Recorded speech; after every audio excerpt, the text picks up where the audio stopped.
talk for just 1 minute about what Alex's story means to me in my life, and basically that it's just inspirational for me. We've had a chance to talk a little bit. I've had a chance to listen and hear and read about what he's accomplished. In my career, it's all about acquiring talent. Talent on the field, talent off the field, and I always look at that through the lens of baselines and separators. There are baselines, there are things that have to be there. Some of those things can't be controlled. Talent, intellectual bandwidth when it comes to office. But there are other things that can be absolutely controlled, and those are the separators. And there is one question, there's one attribute that I always look for when it comes down to whether we draft, trade, or hire someone at any level of the organization. And that really directly relates to everything that Alex has accomplished and is trying to accomplish with his initiative. And that is simply this: how does that person respond when they face adversity, setbacks, and challenges? That is the true test of character.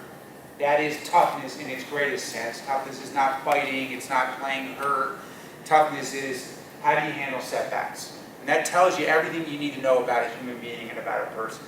And that tells you everything you need to know about Alex, who was told that what you can't do and what is not possible, and chose to say, this is what I believe is possible, and this is what I will accomplish, and believe in those things, and by doing that, inspire other people, what can be done and what is possible.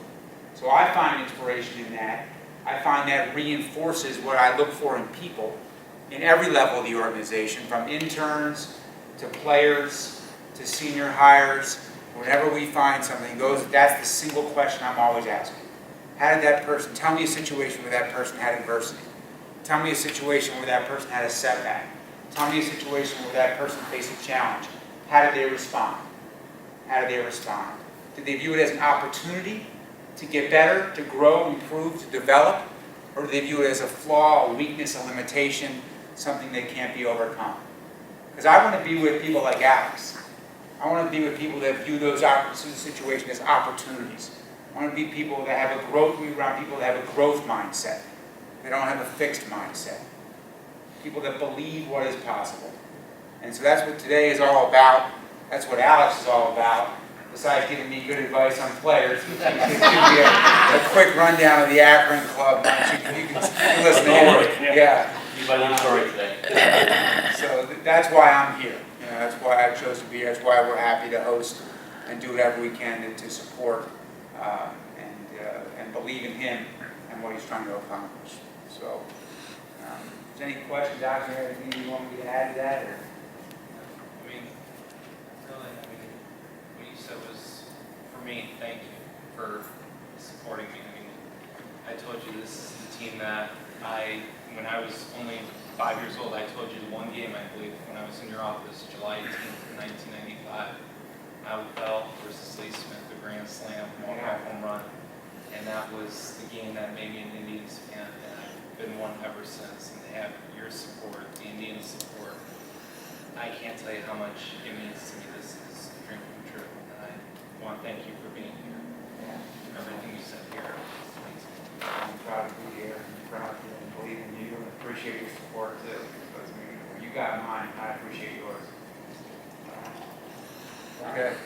Thanks, Mark. Thank you very much.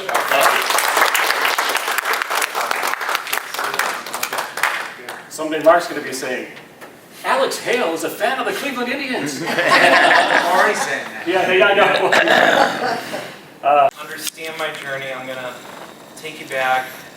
Now it's been 18 years when I was diagnosed on the spectrum. I was diagnosed as Asperger's, and for a few years prior to that, there were signs leading up to it that I was on the spectrum. I wasn't socializing well, did not make eye contact with others very well, was out in public places screaming at the top of my lungs for no apparent reason. Some of these things I still remember to this day, and then when the diagnosis came, back then it was considered a very rare thing. I believe back then it was like 1 in 1,000 were diagnosed on the spectrum. Today, it's up to 1 in 68 are diagnosed on the spectrum. That's 18 years, and we've jumped all the way from 1,000 to 168. Over the past few years, as I've recorded my music, I wanted to do something more. Not just for myself, to give myself a career, because I'd love to do music the rest of my life. But I want to give hope to others. I want to find other people who are like me that are looking for that person that they can look at and say, he's autistic, I'm autistic, what can I be? So then I realized everything that I'm doing has to come together, and I need to show the world that nothing is impossible, and then it hit me. I worked on this song when I was in high school, and when my mom says the impossible dream, that's really what it came from. There was no other name. I remember that song, and there was this one line in the song that goes, that one man, scorned and covered with scars, still strove with his last ounce of courage to reach the impossible star. And that line to me means somebody who has been through everything. And I've figured, in that way I have scars all over me. And I keep getting back up, time and time again. From the time I was 6 to basically now, I've been ridiculed. I have been looked at differently by friends, family, employers, everything. And it's not because, I'm a nice person or anything, I'm too nice or something. It's because I go out there and I say, I'm on the spectrum. When I go to an employer, I don't lie to them. I'm not going to say, I'm not on the spectrum, then tell them later. I tell them that. And they look at this label and see, he can't do that much. So, example, we'll put you on dish boy. Yeah, that's all I'm going to be limited to? Okay, so you're just like the person who I met when I was in 6th grade. This story is very important to me because I'll come back to it later. When I was in 6th grade, I was told 3 things to my face from somebody at a place that I will not name out of respect to them. I will not graduate high school without assistance. Think about that for a second. I need help to get through high school. You will never graduate college. You will never even attend there. Forget it. It's done. I'm in 6th grade. Remember this. I'm halfway through my grade school life, and I'm being told, forget that. And then there was somebody outside mopping the floor, and they pointed to this person and said, you see that person out there, Alex? That's going to be you for the rest of your life, living your days in a halfway house. First person to storm out of this room was my father. He couldn't take it. And for a minute, I thought about it, and then it hit me. Why do I want this life? I know I'm better than this. I have so much more talent than this. I know just as much baseball as anybody in the world today. I taught myself Moneyball when I was 10. I didn't realize it until I read the book. I can sing my butt off on almost any song in the world. I have my one teacher, Mrs. Box, who has passed on now, who I thank to this day for making me a musician. Could give me any song possible, and she knew I would nail it. She just had to make me believe I could do it. And I was smart enough to make it out of there. I had knowledge in other things that I didn't even know yet. In college, I've learned so much about business, I could do that for a living. I didn't even know I had that in me. That would be the last thing I thought I could do in my life. And I looked at this person, and I said to them, you're wrong. And I'm going to prove you wrong. So, fast forward. I go through high school, and it was a struggle, socially, and I'll go back to that in a second. But I made it through, without assistance. I got rid of next to every last thing of special education. I only kept it just so I could make sure I was still on track. But they said to me, Alex, you're on your own. We're not going to help you. You're on your own. We're here for guidance. I didn't need them. Graduated with a 3.2 GPA. Yeah, okay, I can't do that. Then I go to college. I went to Akron for vocal performance. I failed miserably. But I learned from that. That was my greatest success. because it allowed me for the first time in my life to completely fail, fall flat on my face, and look at myself and say, get up, move forward. I went to Bryant Stratton College. I got an associate's degree in business, and I'm working toward my bachelor's right now. So number two, that I wasn't even going to go to college, let alone get degrees. Okay, yeah, you're wrong about that one too. Then number three, what am I going to do with the rest of my life? Well, with my impossible dream, my I'm possible, I want to make sure no other kid in the world is given that label ever again. Because I felt so demoralized leaving there. I felt like maybe my world was ending.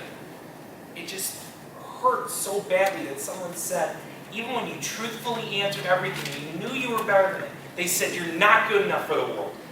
I don't want anyone to ever give that out again. So, yeah, my I'm possible dream is going to be a GoFundMe project that's going to raise money for my album. It's $47,000 to raise.